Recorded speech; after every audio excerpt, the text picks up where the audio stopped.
da palavra de Deus. Nós temos ali alguns minutos. O pastor Jacinto vai estar aqui deixando a palavra de Deus para os nossos corações.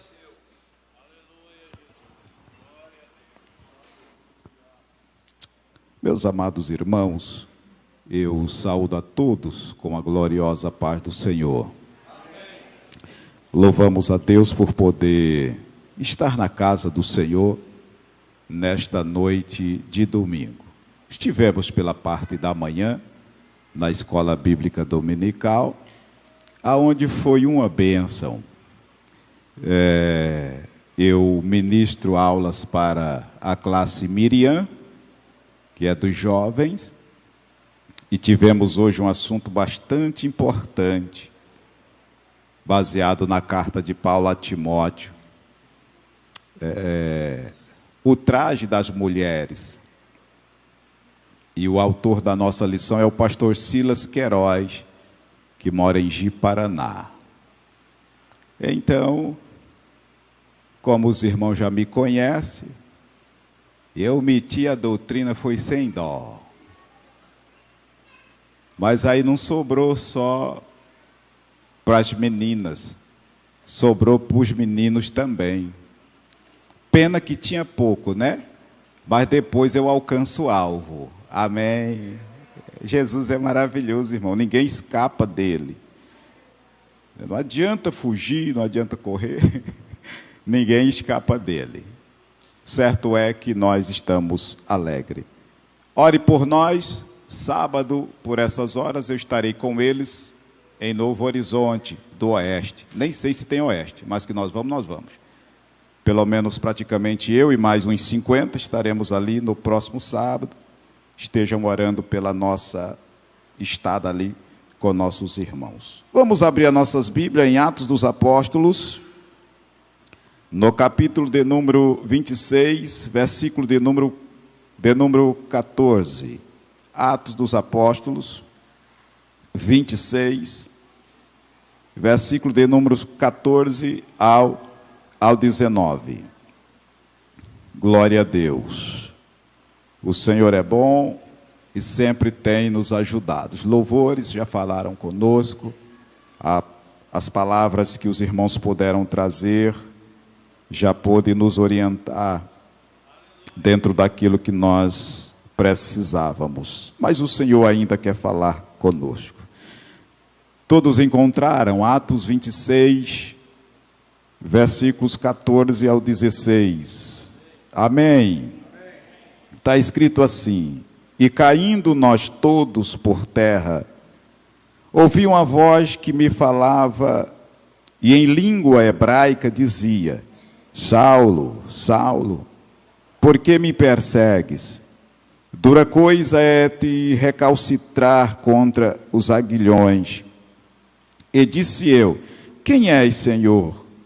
E ele respondeu: eu sou Jesus, a quem tu persegues.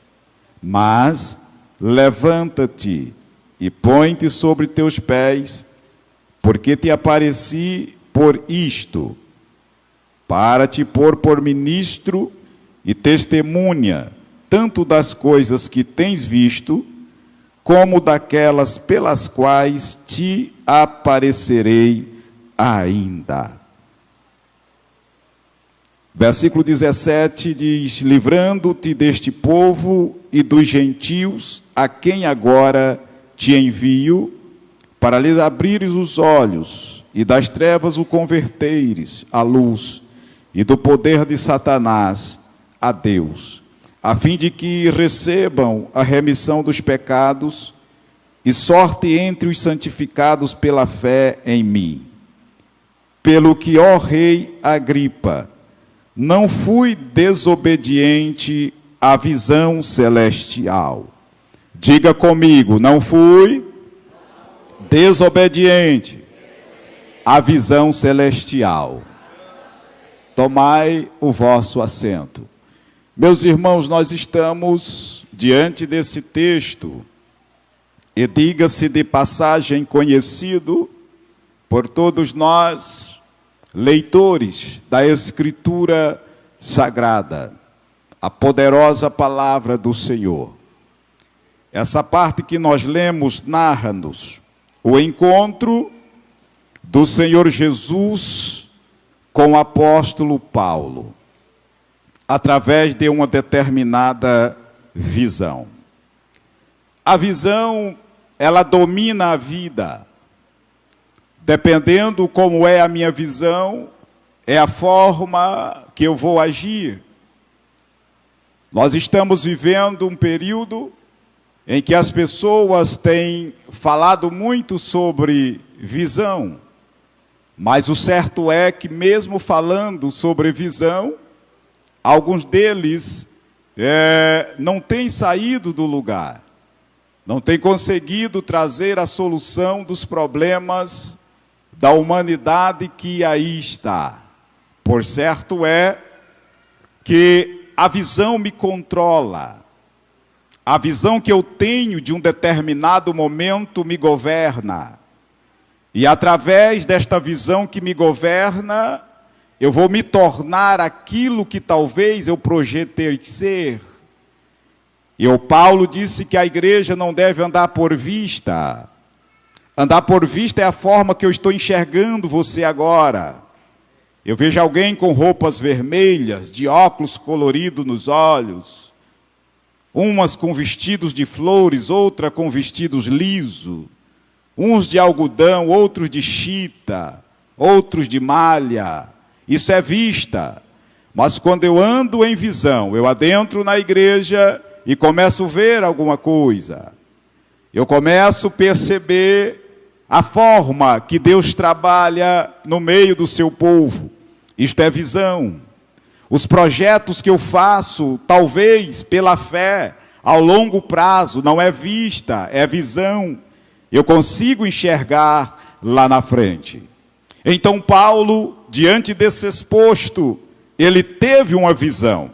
E quando ele fala para o rei Agripa, ele diz: essa visão foi uma visão celestial. Então Paulo não estava sonhando, Paulo não estava delirando pelo sol causticante da sua viagem. Paulo teve uma visão, e uma visão celestial. Somos conhecedores, nós observamos que ele tem carta branca para perseguir a igreja do Senhor, no período da igreja primitiva. Mas o que nós podemos observar é que quanto mais Saulo perseguia, mas a igreja crescia. Quanto mais Saulo tinha a ordem para perseguir os cristãos, aqueles que andavam no caminho, eram chamados, quanto mais perseguidos, mais a igreja crescia. A Bíblia diz que se rendia ao Senhor muitas pessoas, e no número dessas pessoas, muitos sacerdotes aceitavam a Jesus como seu único e suficiente Salvador.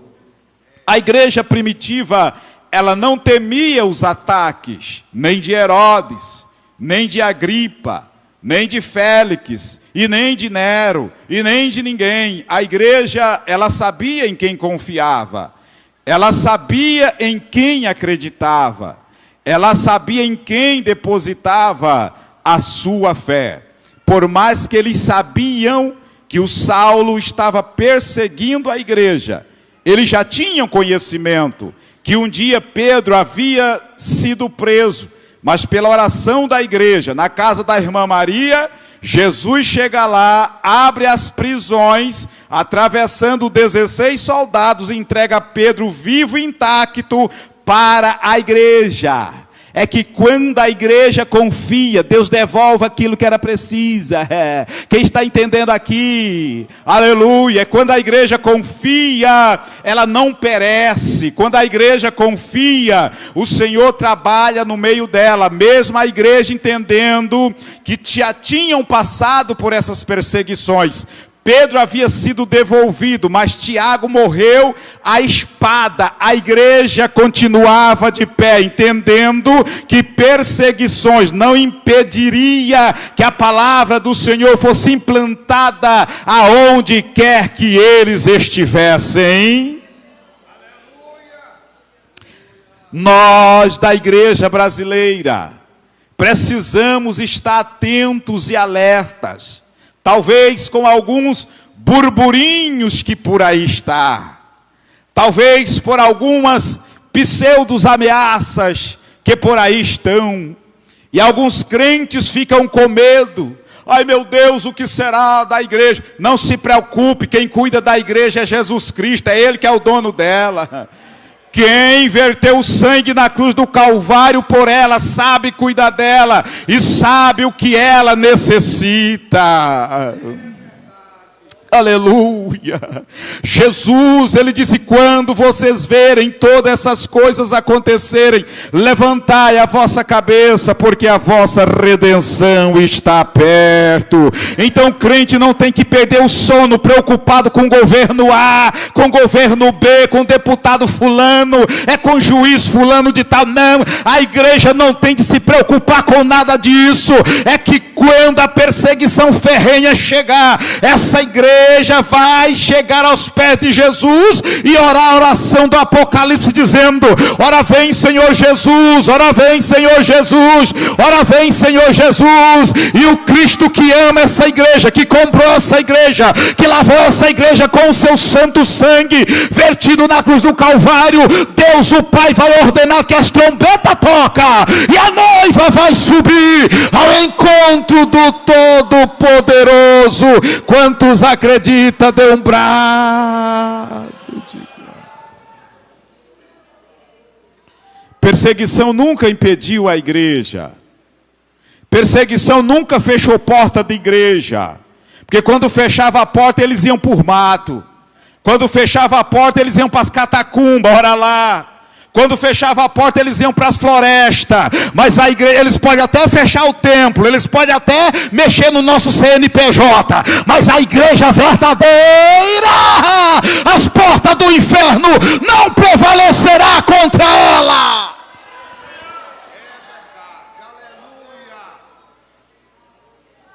Aleluia. Então o perseguidor, ele passa a ser perseguido. Porque quando ele está indo perseguir essa igreja, ele está indo perseguir esse povo, ele é sábio nas suas palavras, conversando com o rei. Ele disse: eu tive uma visão celestial.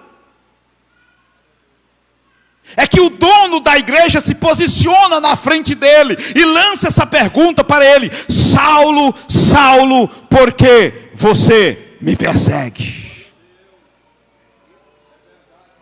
E ele é tão sábio, mas tão sábio, que ele disse assim, ele me falou em voz hebraica. Aleluia.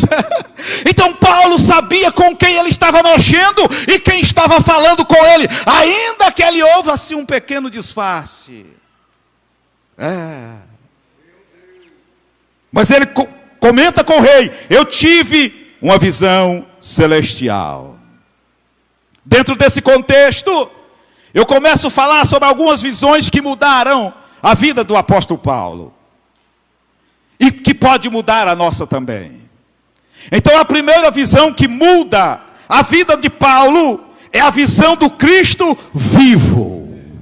Vou repetir de novo. A primeira visão que Paulo tem e que vai mudar a sua vida é a visão do Cristo vivo.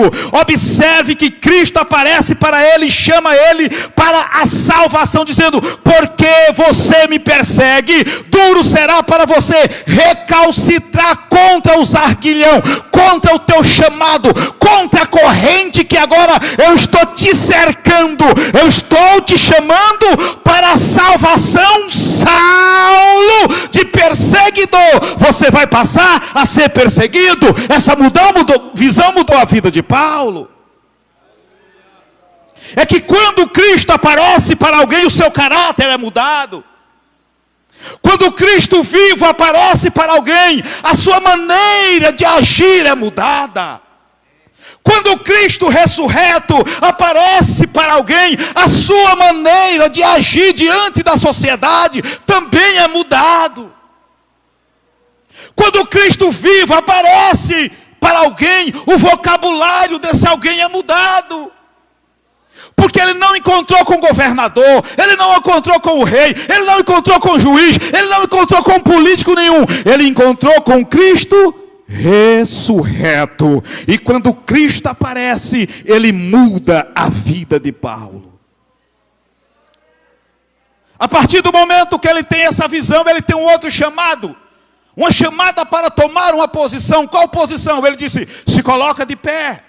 Você precisa fazer alguma coisa. Ei, Deus está querendo que nós outros, nesses últimos dias, vamos ter uma tomada de posição. Deus não está querendo uma igreja medrosa. Deus não está querendo uma igreja acovardada.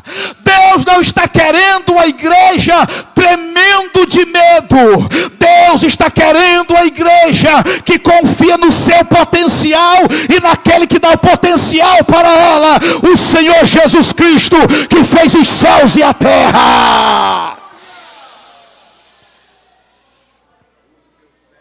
Precisamos tomar uma posição urgente na qualidade de igreja.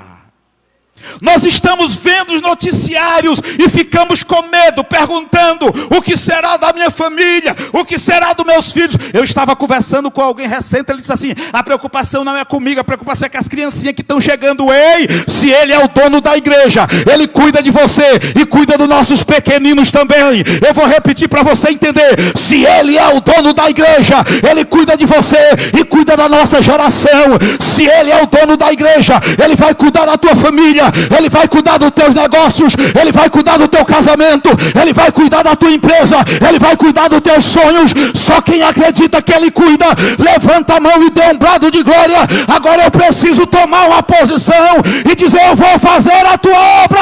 Eu preciso tomar uma posição. Menino,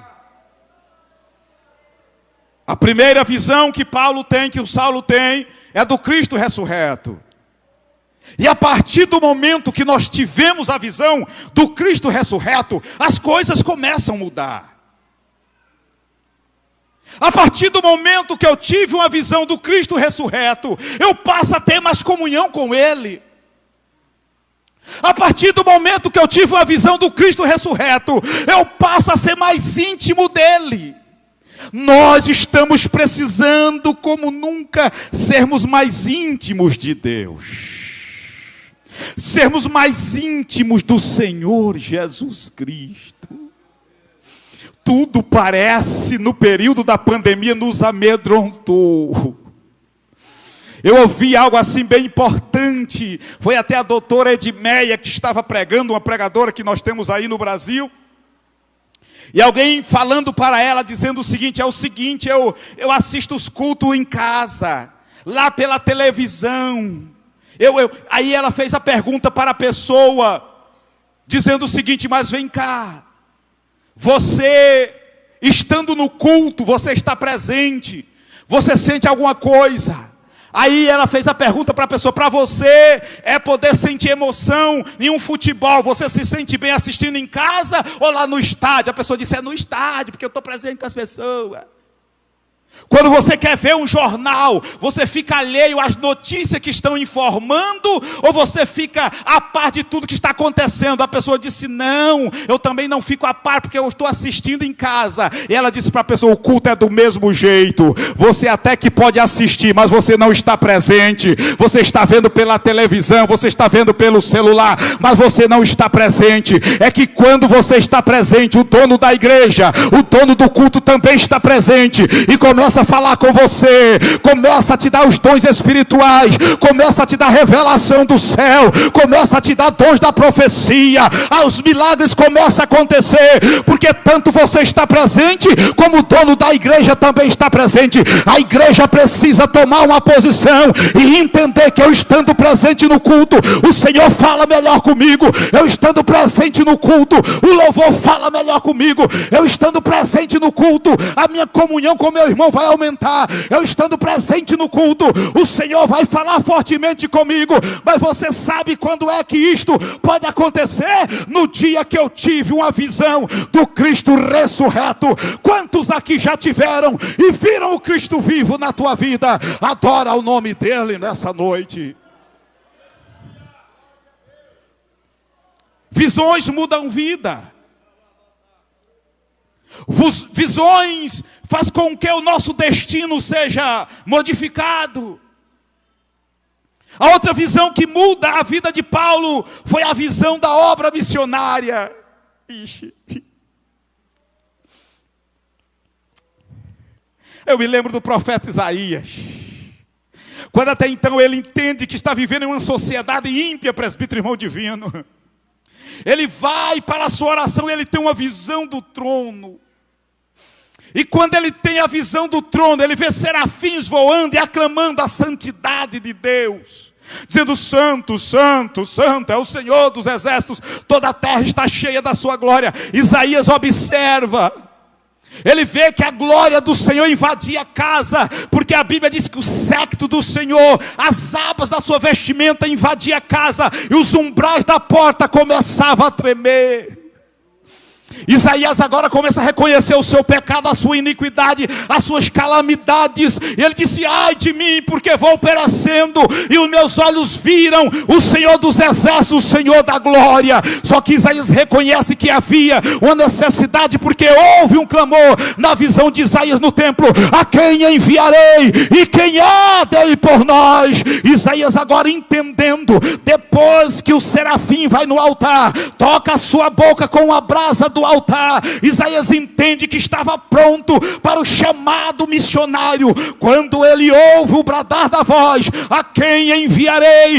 E quem há de ir por nós? Isaías se prontifica e diz: eis-me aqui, envia-me a mim. Aleluia. Só pode depositar a confiança da sua vida quem um dia já teve a visão da obra missionária. Quem tem visão da obra missionária não consegue dormir de noite. Quem tem visão da obra missionária quer ver o conjunto crescer.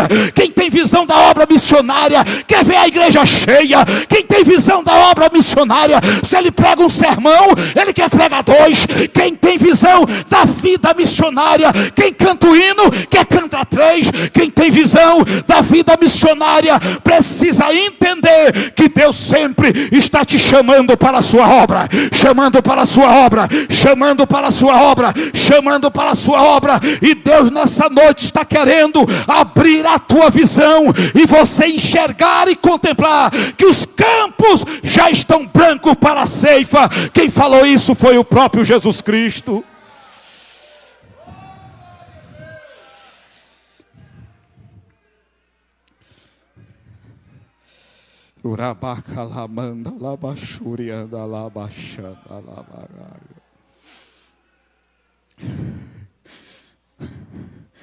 Na qualidade de igreja, nós precisamos cumprir com o nosso papel. Na qualidade de igreja, eu preciso entender o ir do mestre.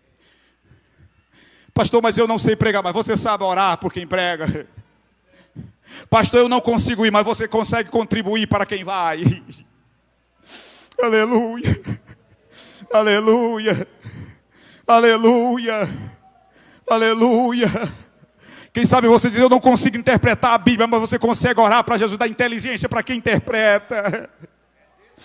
Nós precisamos tomar a posição. Paulo, ele tem a visão da obra missionária em Atos 16, capítulo 9, quando ele está dormindo. A Bíblia diz que ele tem uma visão e um cidadão do outro lado da Macedônia, ou melhor dizendo, do outro lado. Paulo estava na Macedônia e ele estava do outro lado. Aí ele ouve aquele cidadão clamando naquela visão da noite, dizendo: passa a Macedônia e ajuda-nos. Passa a Macedônia e ajuda-nos. Passa a Macedônia Amazônia e ajuda-nos. A igreja precisa começar a ouvir o clamor dos necessitados. Existe pelo menos 4 clamores que eu preciso estar atento. Primeiro, o clamor do céu, perguntando: a quem enviarei e quem há de ir por nós? Em segundo lugar, a igreja precisa estar atenta ao clamor do inferno. Sim, o inferno está clamando. Você lembra da história do rico e do Lázaro, quando Jesus conta para os seus discípulos e para todos que o assistiam, quando até então alguém fez um clamor lá no Hades, dizendo: Pai Abraão, manda que alguém desça lá na terra. Eu tenho 3 irmãos que precisam ouvir a tua verdade. Eu tenho 3 irmãos que precisam ouvir a tua palavra. Nesse exato momento, enquanto nós estamos cultuando aqui, enquanto nós estamos dando glória a Deus, enquanto nós ouvimos belos hinos, tem alguém nessas horas tremendo, gritando nos mármores do inferno, se é que lá existe mármore, dizendo: pelo amor de Deus, o meu pai ficou lá, o meu irmão ficou lá, a minha mãe ficou lá. A igreja precisa estar atenta, porque você sabe de uma coisa: o céu não foi feito só para a Assembleia de Deus, o céu não foi feito só para o Madipem, o céu não foi feito só para nós obreiros, o céu não foi feito só para o círculo de oração. A Bíblia diz: porque Deus amou o mundo de tal maneira que deu seu Filho unigênito, para que todo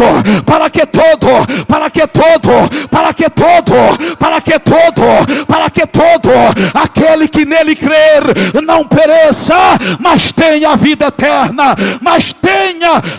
eterna. Ouça a voz do Espírito Santo dizendo para você nessa noite: vai.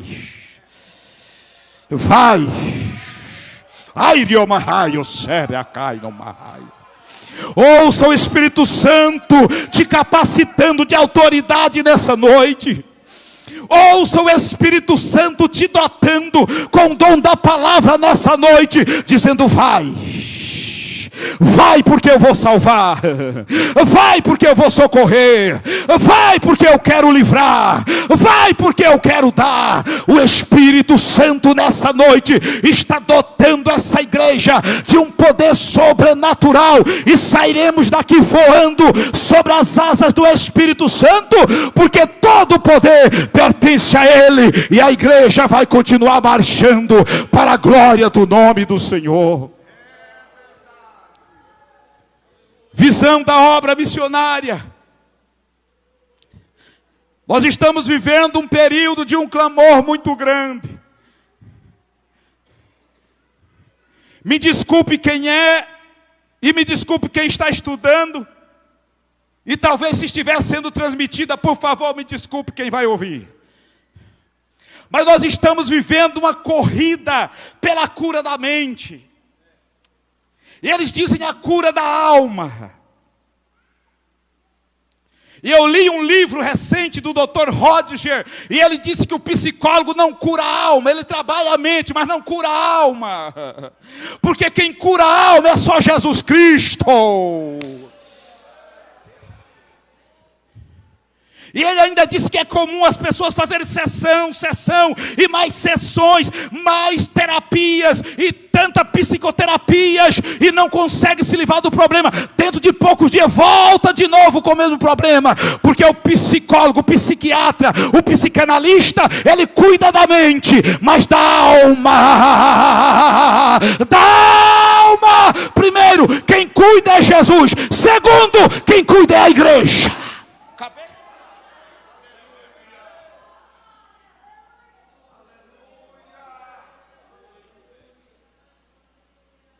Pastor, eu não sabia que essa mensagem é assim. Segura aí.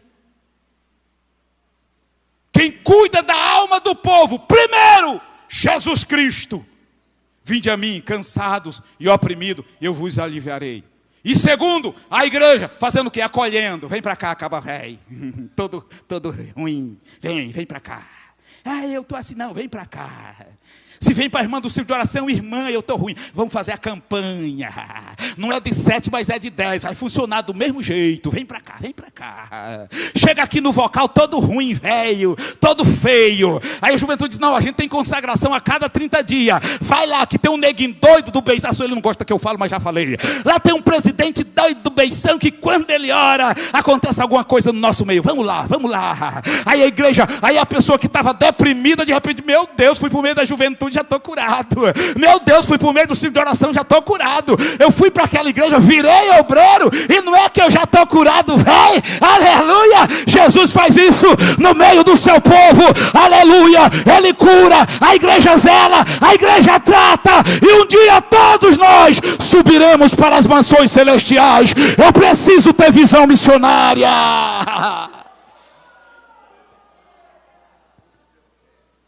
Ó, estou terminando, para terminar dentro do horário, e outro domingo eu pregar de novo, viu? Porque senão, ó, olha para mim.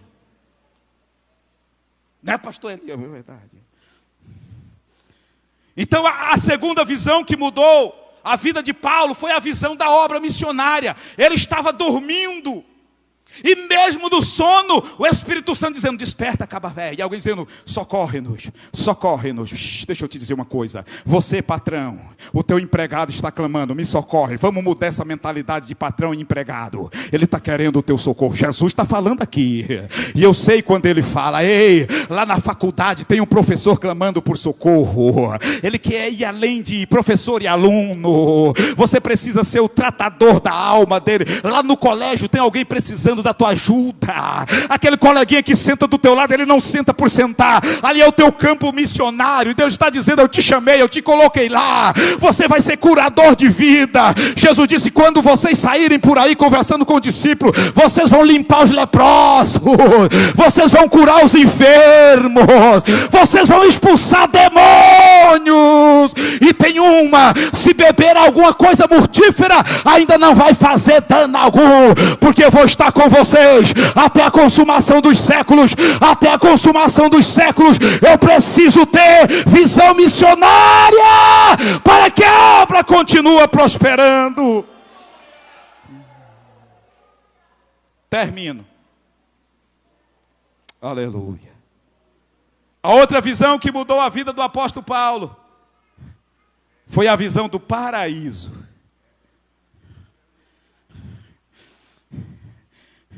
Eu faço uma pergunta para você. Você já pensou no céu hoje?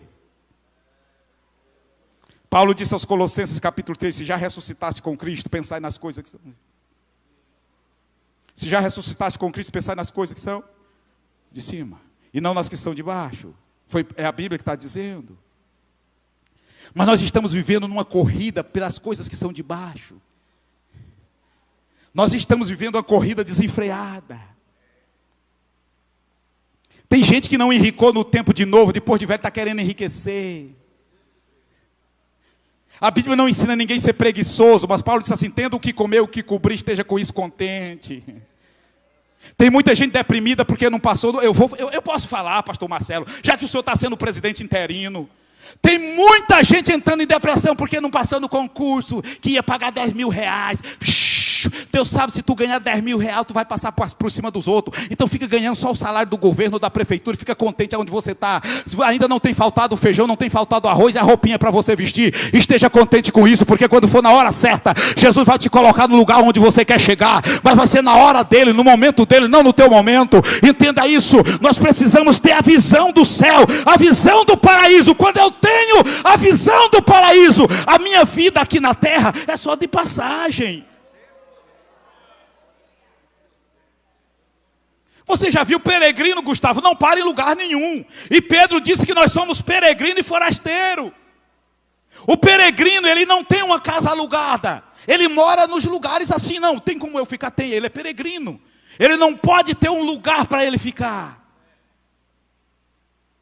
O peregrino, ele chega numa cidade, ele não compra imóveis. Ele não compra carro, ele está só de passagem, ele está indo à busca de uma outra cidade. É uma outra cidade, então ele não pode ficar aqui. Nós os crentes somos do mesmo jeito, nós não somos daqui.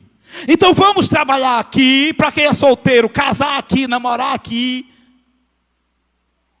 Para para quem é empregado, trabalhar aqui, agranjear aqui, comprar aqui. Mas entender uma coisa, eu não sou daqui. Eu estou indo para um outro lugar. O paraíso me espera.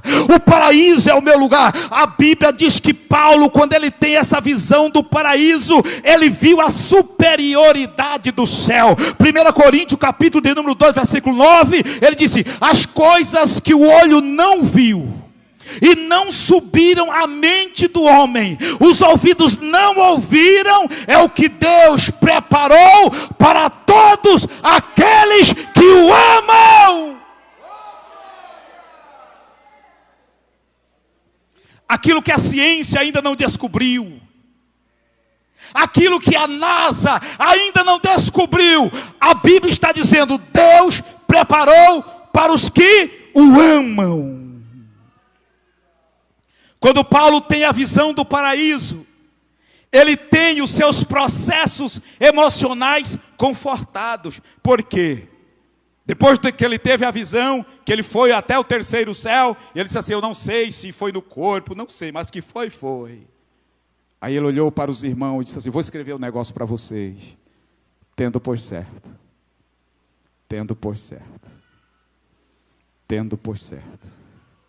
que as tribulações do tempo presente,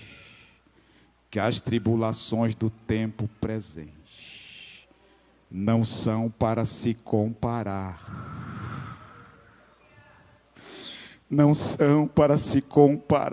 com a glória, que há de ser revelada.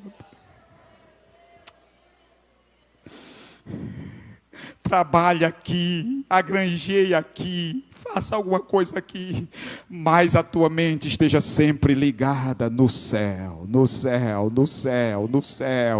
Aquilo que o olho não viu é o que está reservado para você. Esse sofrimento que você passa agora, essa dor de coluna, essa dor de cabeça, esse problema na visão, esse problema na mente, entenda uma coisa: não são para se comparar com a glória que há de ser revelada para todos nós quando nós estivermos lá.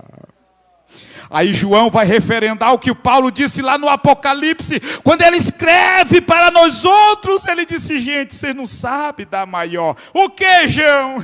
Gente, eu vi a santa cidade de Deus que descia adornada, como a esposa para o seu marido. Eu vi. João, eu vi. Gente, você não sabe dar maior.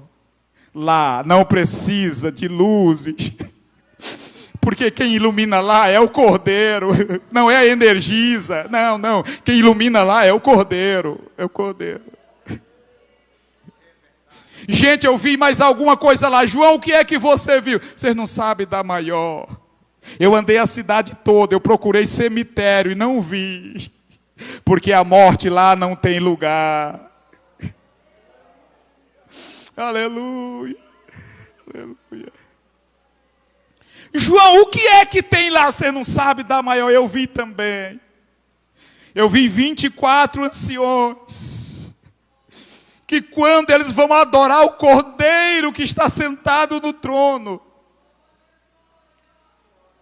eles tiram a coroa da sua cabeça, porque ele se acha tão indigno de estarem com aquela coroa na cabeça, e lança aos pés daquele que está sentado no trono, dizendo: digno és, porque com teu sangue compraste para Deus homens de todos os povos, línguas, tribos e nações.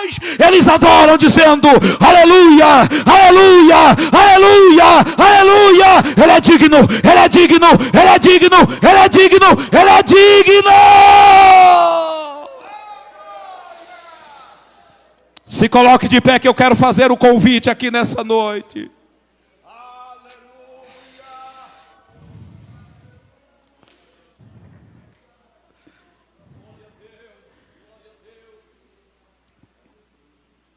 Eu faço a oração do profeta Eliseu: Senhor, abre os olhos do moço.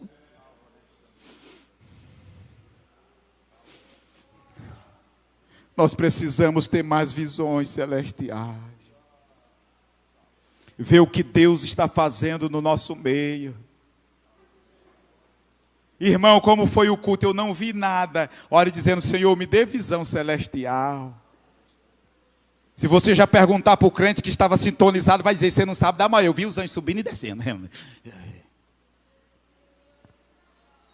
Se perguntar para o crente que tem visão, ele vai dizer assim, aquela irmã fulana que estava sentada na minha frente, quando ela estava orando, clamando a Deus, falando em língua estranha, eu vi umas fumaças assim, saindo da cabeça dela. Eu vi que a igreja brilhava, brilhava. Eu me lembro quando eu tomava conta do Estrela de Rondônia, uma terça-feira, Jesus resolveu nos visitar naquele dia. Tinha um velhinho que morava na frente da congregação, nesse dia ele não foi. Diz ele que naquela noite ele viu tanto fogo, mas tanto fogo caindo por cima daquela igreja. Mas tanto fogo, disse, pastor, eu pensei que a igreja estava sendo incendiada. Você sabe o que é isso? É crente que ainda tem visão e vê o que Deus está fazendo no meio do seu povo. O que é que você tem visto?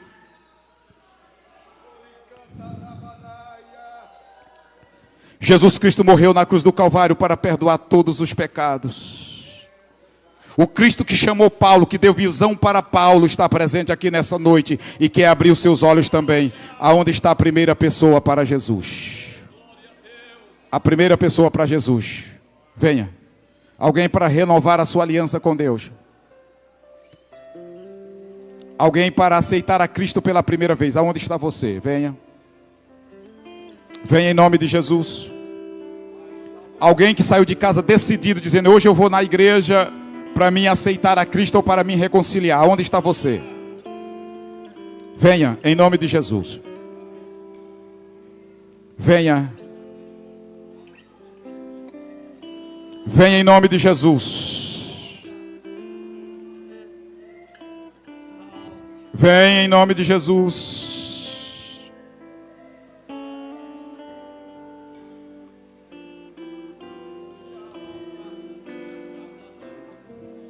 Venha em nome de Jesus. Eu não sou de persistir, de insistir em convite. Venha, venha. Eu preciso passar o microfone, já está dando 3 minutos para as 9. Eu preciso passar o microfone a quem de direito. Venha, venha.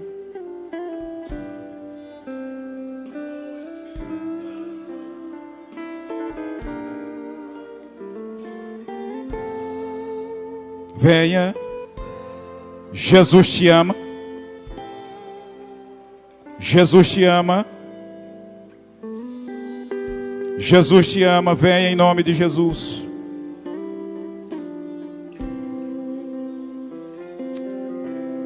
Eu encerro por aqui. Que Deus em Cristo possa abençoar a igreja do Senhor.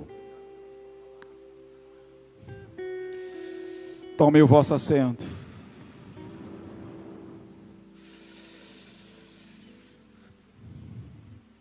Só que eu quero dizer para alguém que veio aqui nessa noite, Tiago capítulo 4, versículo 14. Porque não sabemos o que acontecerá amanhã, porque o que é a vossa vida? É um vapor que aparece por um pouco de tempo e depois desvanece.